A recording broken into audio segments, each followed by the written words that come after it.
Magdadala tayo ngayon. Tayo ay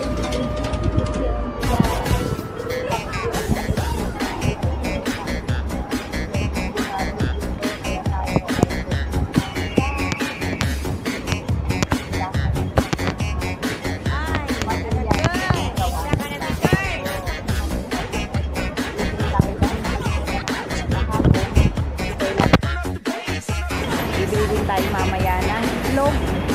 So yun lang, dalawang yun dahil napakadami natin gulay sa bahay. So yun lang ang ating bibili. Para madali lang tayo. Maglalamyada lang tayo. Lamyada po more. Ayan, tayo mag-ano tayo. Tatawid tayo ng karsada para tayo ay makabili. Hanapin natin siyempre yung shop. Ayan, taratawid na tayo. Ganito lang yung buhay natin. Pag gusto natin mamasyal, may nililimutan tayo din. Bukas na tayo ng laundry. So ngayon, yun lang ang ating bibilihin. Yung pampamp pa yun ng ng kubeta. Pag siya'y nagbabara, yun lang ang ating bibilihin ngayon. So magagala-gala lang tayo. Ayan, pakita ko sa inyo yung aking mga dinadaanan. Kasi yun ay hindi mo mabibili sa sa ibang shop. So hahanapin mo pa talaga. So tayo ay hindi tayo maghahanap kasi alam na natin itong shop na to. So ating nagsasadyoon para bumili.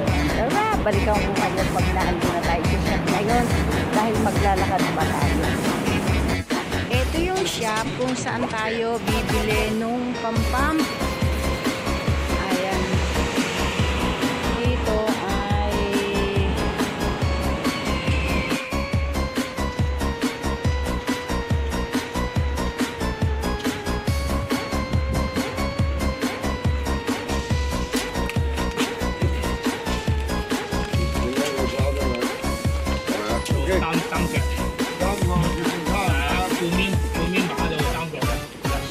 ito na yung nabili natin na pampam. Bahala na tayong maglagay.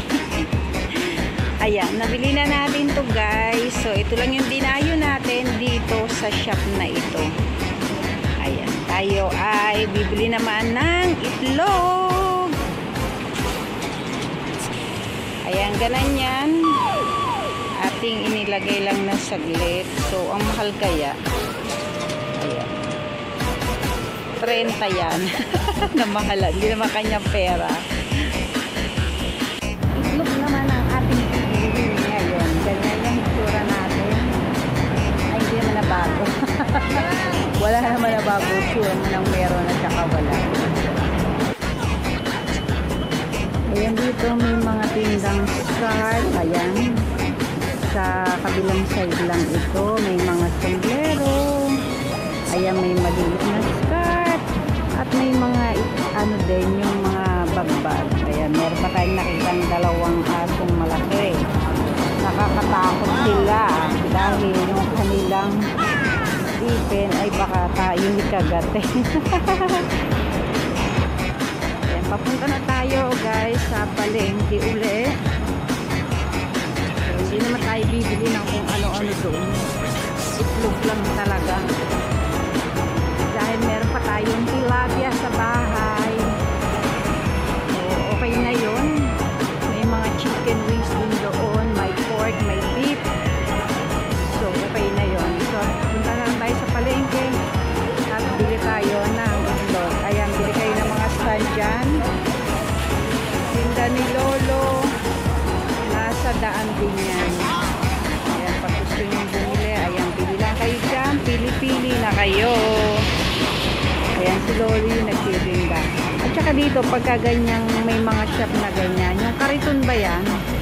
Meron silang mga ID, meron silang mga permit para tumayo sa kabilang side ng along the way. Yung di naman sa may road, sa hindi nadadaanan, sa kabilang tabi ba.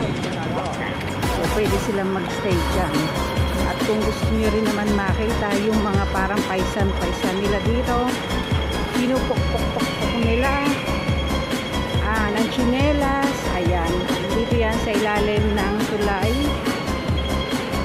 Marami din naman nagpapa dito.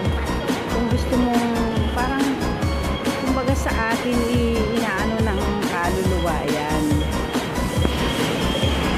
Ayan ang ginagawa nila. May maupo dyan, parang huhulaan nila na ayan, ini-istorbo ka ng ganito. So yun, bibigyan nila ng dasal. Parang ganun ba? Tapos papaluin nila ng tsinelas. Ang parang isang bagay ba na papaluin nila. Yan yung kanilang negosyo dito sa ilalim ng tulay.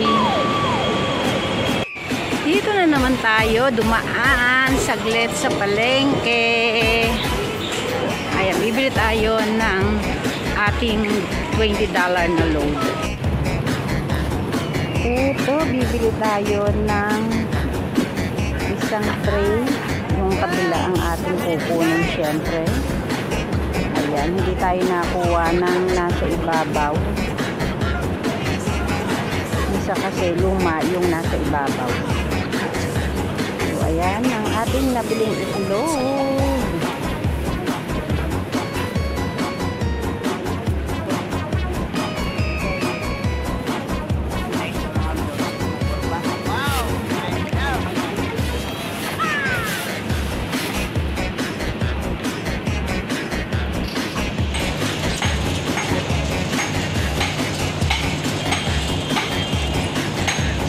Natin bumili ng bangus o kaya isda, kaso ang mahal naman, ang liit pa.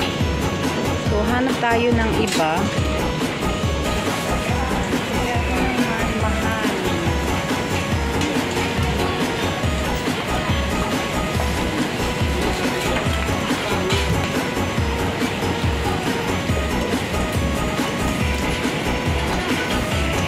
Pauwi na tayo guys, salamat sa pagsama niyo sa akin.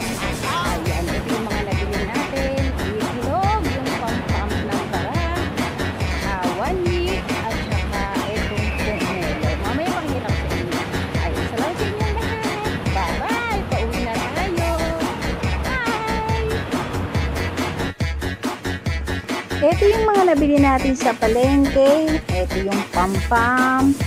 Ayan yung ating nabiling itlog. 15 pieces yan. Ito naman yung pomelo. Ayan yung ating pomelo. At meron din tayong biniling isda. Ayan, kahit may tilapia pa tayo sa bahay, gusto natin ay may sabaw. Kaya ayan, bumili tayo ng 1 meat.